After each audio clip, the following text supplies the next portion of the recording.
All right, welcome back, teachers, parents, and students, to the Science of Sport webinar series. My name is Daren Heaton, and my co-host is Ricardo Valerdi.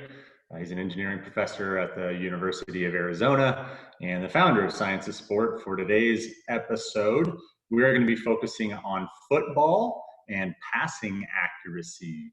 The goal for this webinar series is to provide you guys with some at-home STEM activities. Those that are new to Science of Sport, we are a nonprofit organization that develops STEM curriculum, provides a lot of different programming throughout the country, whether that's some teachers that are looking for curriculum to use in the class, or for some camps that we can run that use a lot of these topics to help kids learn about math and science. Today, as I mentioned, we're focusing on passing accuracy. If you have any questions, please make sure to put those into the chat. Chat feature is on the bottom portion of this page. If you are on, please mute yourself if you're not muted at this time. Also on Facebook Live, throw your questions there. Ricardo, so today we're talking about passing accuracy. Give us an overview for this activity. Yeah, so we figured we'd talk about football today since in the past we've been talking about a variety of other sports. So I wanted to just propose a very simple activity that you can do at home with some very simple materials. So let me show you the short list. Is you just need some sort of ball. It could be a football if you have it, or it could be a tennis ball, baseball, anything that you can throw safely. Then you need a tape measure to measure out some distances. And we're going to be working in yards today because that's the unit of measure for football. And if you can get a piece of paper and a pencil to write down your results, I'm going to guide you through a short activity. So let's first talk about dimensions in football. So you probably have all seen a football field either on TV or in person. All the football fields out there are the same dimensions. So they are 160 feet wide by 360 feet long, but we actually refer to them in terms of yards. And you'll see that the increments here in this diagram alternate in colors. There's a dark shaded area, and then there's no shade at all, and then it goes back to dark shaded. So each of those increments is 5 yards, and you can see the small tick marks. These are all each 1 yard. And so we want you to think about that and try to recreate at least a portion of the football field in your backyard or maybe in your garage if you have that room. So what this particular activity has to do with is how accurately you can throw, but from different distances. Okay, so let's agree that the 4 distances that we're going to be working with in this activity will be from 5 yards, 10, 15, and 20. And the reason why these matter is because when you throw a pass 5 yards and it's caught successfully, that's really good forward progress, and you only need to do that twice in one series to get a first down.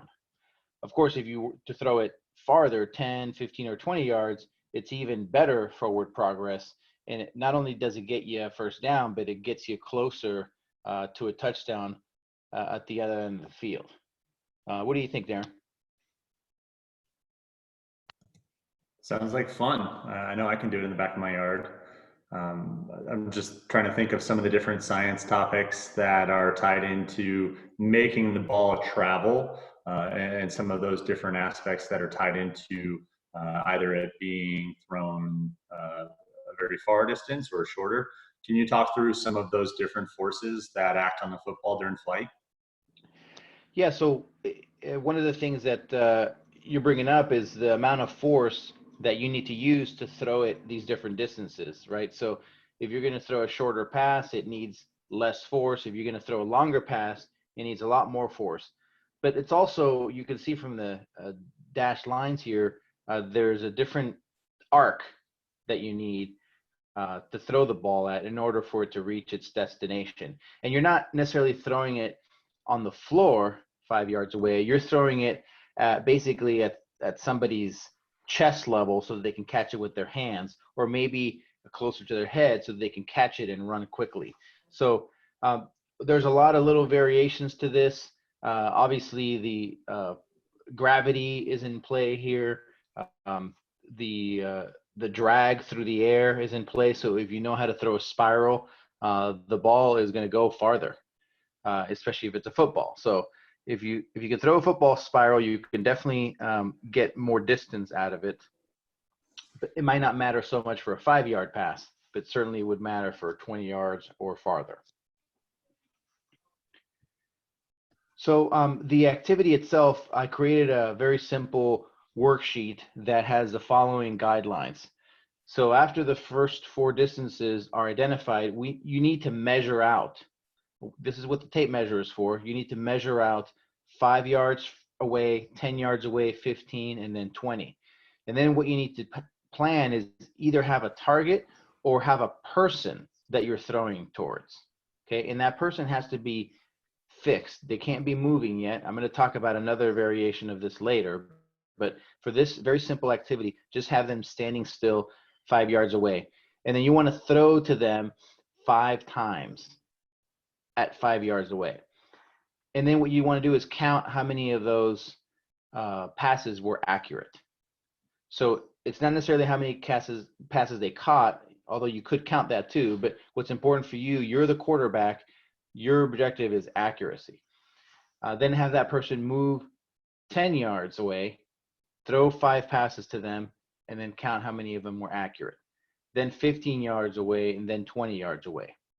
So what's important about this is you're collecting some data, which then we're going to draw either a dot plot or a bar chart in order to illustrate how this looks like visually, how the results would look like differently. Daren, you want to talk about maybe some other variations that could be done in this activity? Well, when you're talking about passing accuracy, I think that identifying some sort of target is the most important part. So like, even if you are playing with a person, you want to like say that your target is going to be the person's chest. Or if you're just throwing it at an item, maybe you put up like a hula hoop and you have to throw through that hula hoop. And so if you're going to work on accuracy, make sure that you throw in, and that will really help you along the way here. One thing that I wanted to mention, you mentioned briefly, but the completion percentage. And the way that completion percentage is broken down is the total amount of throws for a quarterback, how many were successfully caught by the receiver. And as it relates to some of the top NFL athletes in the game right now, the very best in the 2019 came from Drew Brees. He had a 74.3 completion percentage. So he had a total of 378 passes, I think, and 280 of them were successfully caught by a receiver. And so I thought that was pretty fascinating. And as it relates to college football, Joe Burrow, who played at LSU, he had a 76.3 completion rating, and his longest throw was 78 yards. So if you go back and look at the geometry of the field slide, you can actually see how far that is to be able to throw that ball, and how many different variations or factors, I mean, that go into it from a quarterback standpoint of making sure that, you know, the thrust, drag, gravity, and lift are all there to make sure that you are going to accurately throw the ball 78 yards. So not saying you have to throw it 78 yards here. Obviously, we give you 4 different distances, and I think that's a good starting point. Yeah, that's pretty amazing, such long passes. And what's interesting is that when you think about football, that's measured from the line of scrimmage, right? And so the quarterback has to move back to stay away from the defenders who are trying to tackle him. So that pass is actually probably longer than 73 yards. Right. Yeah. Yeah, I'm going to struggle with 20 yards. Geez, I know. So let me show you an example of the graphing part of this, and then I want to show you some additional geometry related to this activity. So let's pretend that you go out to your backyard and you do this activity and you throw from 5 yards, 10, 15, and 20. What might happen is that you probably will be more accurate in the shorter passes. I mean, at least that's what happens with me. And then as you increase the distance, your accuracy might go down just a little bit. So I wanted to just give you a quick example of what this might look like in terms of a dot plot or a bar chart, because this is probably likely the kind of result that you will get. So the y-axis is the number of completions, and again, out of 5, so the max number you could get is 5 out of 5. So let's just pretend that that you threw all 5 passes accurately from 5 yards away. So this dot plot would look something like this. Then let's just assume that from 10 yards away, you did pretty well, but maybe you only got 4 out of 5 on target. And again, remember what Daren said is the target has to be either part of your body like your torso or a physical object like a hula hoop. Let's say from 15 yards away, maybe you didn't get as accurate, maybe only 2 out of the 5 were on target. And then just again, for demonstration purposes, let's say that from 20 yards, you only got 1 on target. But at least you can see visually how the data looks when you aggregate the results in terms of a dot plot or a bar chart. So the bar chart equivalent would just be these same things, but just as a bar like this. So that's another way to kind of reinforce some of the things that you need to do, not only in an academic standpoint, but football also has a lot of analytics. So understanding how to interpret the data, how to display it, and how to show it to people so they can work on their skill. So from this, for instance, you would say, well, I need to work on my longer passes because my accuracy is not as good. So that's sort of one takeaway from this. What do you think, Daren? I think that you could add an element of working on their percentages, fractions, and decimals. That's right. So in the 5-yard example, it's 5 successful or 5 accurate throws out of 5 attempts. So that's 5/5. In the 10-yard example, 4/5. In the 15-yard example, 2/5. And then in the 20-yard example, 1/5. And take that to a, not just from a fraction, but take it to a decimal or convert it to a percentage is another way to represent the information. Looks like we got a comment here. I just want to mention it. She said, this data chart is much better than what I've used in the past. My worksheets would just ask the kids to write the number of successful shots. I'll definitely adopt this for the future. Thank you. Awesome. Glad you'll be able to use this. So let's get a little fancier then, and let's talk a little route. So I know that Daren likes to get out there on the football field and show his moves, and so I'm going to show you a simple route, and then show you some more complicated ones, because passing accuracy really comes down to making connection with the receiver. So for this first example on the top side, the quarterback is on the bottom and the receiver here is on the top. And so just a very simple slant route is basically running in a diagonal direction if you were running along the hypotenuse of a right triangle. Okay, so you could also do this activity with the receiver running, okay, running away from you. Or another variation would be the down and in route, which is, again, the quarterback is on the bottom and the receiver runs directly away from them and then makes a 90-degree right turn. And so as they're moving, you're trying to throw to where they're going to end up when the ball arrives. You don't want to throw where they currently are, because then you're going to underthrow them. You don't want to throw too far ahead of them, because then you'll overthrow it. You want to get it just right. And so getting that timing down And that communication is key to getting these long passes completed. What do you think, Daren? Which one do you like? I like the 45-degree angle. I keep it pretty consistent. I've always did this with my brothers, my older brothers, when I was younger. We would just go out in the yard, and he would be the cornerback and I'd be the receiver, or vice versa. And we would be able to just see how many times our oldest brother could successfully throw to us. And so, you can incorporate siblings into this. I know you have multiple kids. Is this something they would do? Yeah, we would probably put in a defender and a referee. We always need referees around here.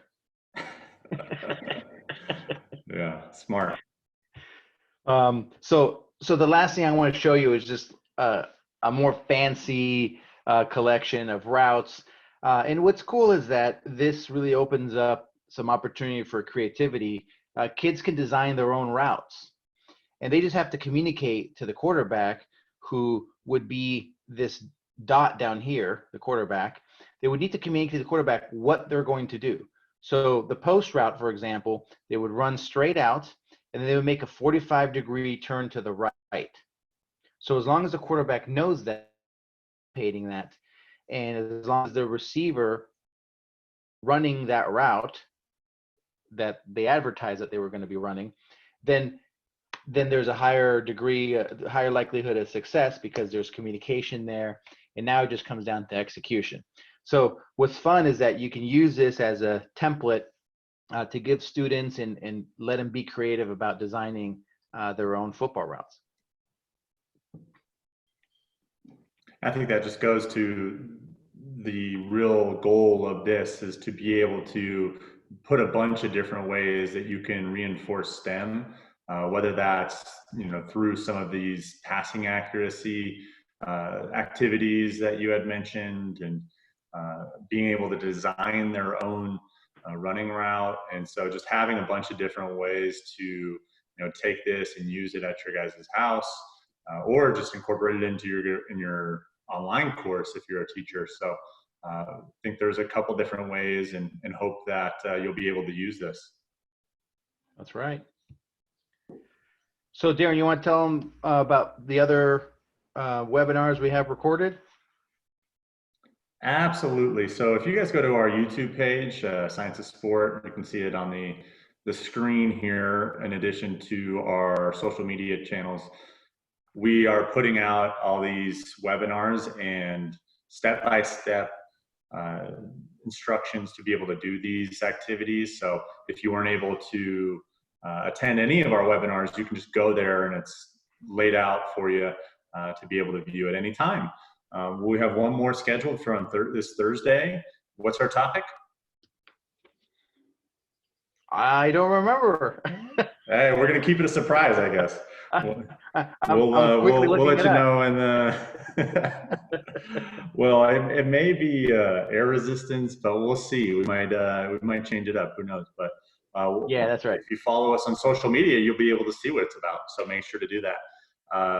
If you have any questions, though, please make sure to email us. You can see the info@sciencesport.org email address there. And you can go to our website, sciencesport.org, for additional resources. So a lot of different things out there that you could use to reinforce STEM by using some of these sports examples. So that's it for this episode. Thank you for joining us. We will see you on Thursday.